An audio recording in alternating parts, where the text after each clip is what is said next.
Seriously, everyone should buy this blaster for stock Blaster Wars. And of course, not to mention that the price is very affordable. Hello, what is up guys? I'm your host Gordon and welcome to another one of my videos. What I got over here is a Dart Zone Villainator. This is one of the blaster that is pretty much widely available in like big shopping complex like Eon, Parkson, like Sogo, Isetan, Hamleys, and even Litak Hobby Store. And of course, this video is being made possible thanks to Litak Hobby Store for sending me one of these for today's review. Basically, Litak is the main distributor of Dart Zone brand in Malaysia. If you guys are interested in one of these, all the necessary information will be provided in the description down below.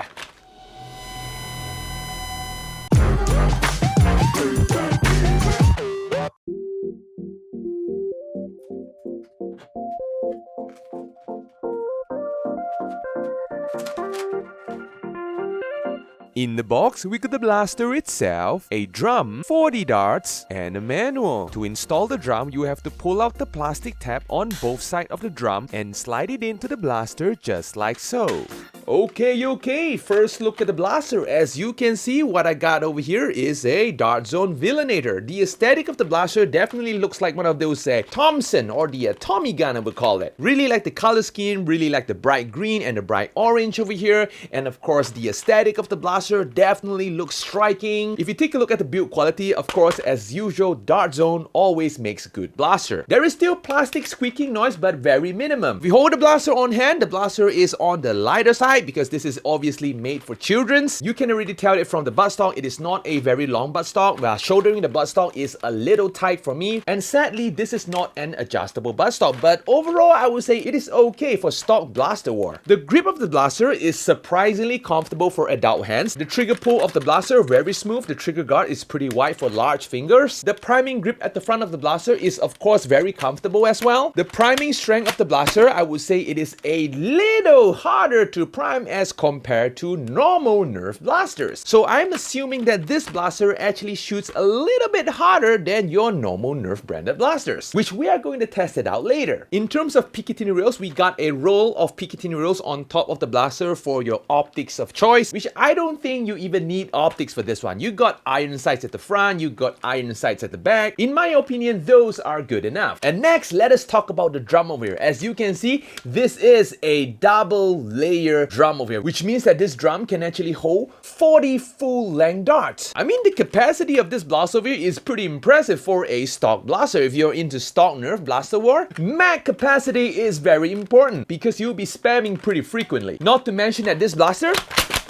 comes with slam fire. And one thing that I would like to talk about is the firing mechanism of this blaster. It's actually pretty smart though. So if we actually remove the drum over here, which is removable, great. There is actually two plastic flaps over here, which is being used to guide the darts or to determine which dart to fire first in a rotating barrel. Really like the drum spinning noise though.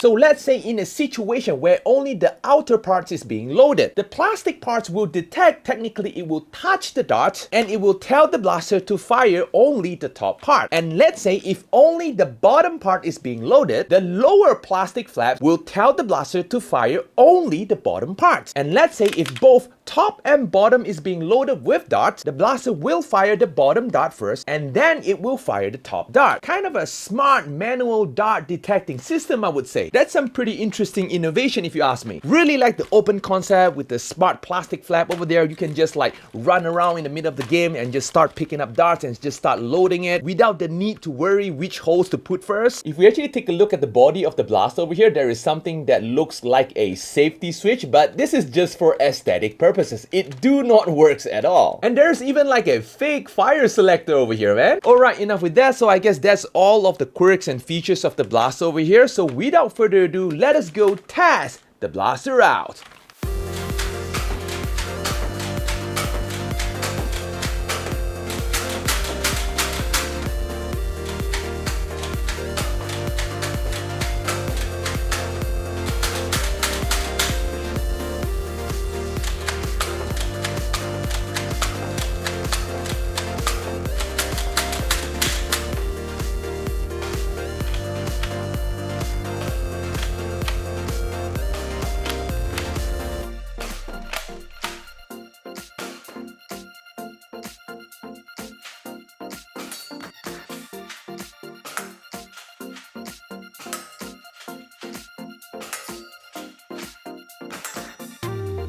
Okay, we are back, guys. So the performance of the blaster is kinda good, I would say. The blaster can go around 76 FPS all the way to 80 FPS. In terms of performance, I would say it was like a slightly better than Elite performance, like in between Elite and Rival, because it kinda touches the 80 FPS pretty frequently. And it will sometimes dip to the 70 plus. Hitting at targets in like 6 to 7 meters is actually not too much of a problem. And of course, operating this blaster, I do not encounter any jams at all. Just that sometimes if you are doing like the slam fire, it will sometimes, only sometimes, like once in a blue moon, skip a dart or two. Not too much of a problem. And of course, will this blaster passes a wall test? If you have a wall full of dart zone blaster, of course, the blaster passes the wall test with flying colors. And of course, overall, if you guys are looking for a blaster for your stock blaster war, something that is like below 90 FPS or something like that, because you are playing with kids, definitely take a look at the Villainator, especially if you are from Malaysia. So yep, I guess that's all for the guys. If you guys like this video, feel free to smash the like button. I'll be posting videos every Saturday, so do remember to click on the subscribe button as well as the notification bell. So yep, Gordon's checking out, and I'm going to see you guys in the next video. Yadios, guys!